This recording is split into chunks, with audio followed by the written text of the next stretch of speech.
We are here in Kulbak kung saan dito mabibili ang iba't ibang klase ng pananim.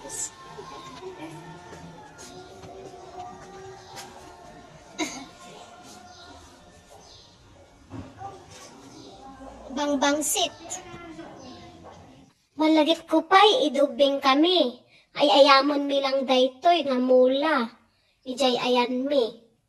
Ngam dito'y Holland. Nako, sosyal at ang mahal. Lemon.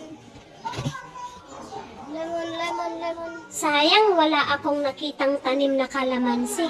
Ayan pala at kasama namin si Oma. Here is mine. Guys. Ang gaganda talaga ng mga flowering plants dito. Ang sarap mamili.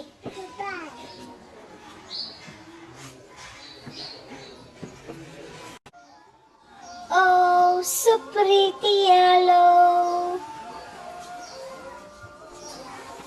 So beautiful. Ayan ang mga kulits. At mukhang nag-e-enjoy din sila.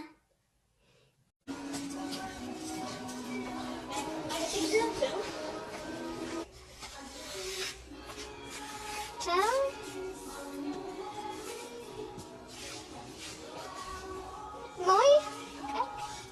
Moy Rose. Ayan lang muna mga nabidyuhan ko. Next time, mas marami. Mas enjoy kasi magtingin pag hindi ka busy sa cellphone, di ba? Dito, hindi lang halaman ang binibenta, kundi marami pang iba't iba. Tulad nito, may aquarium din sila. Meron din silang tools for gardening, mga furnitures, at marami pang iba. Sa susunod na vlog ko na lang ulit. Bye!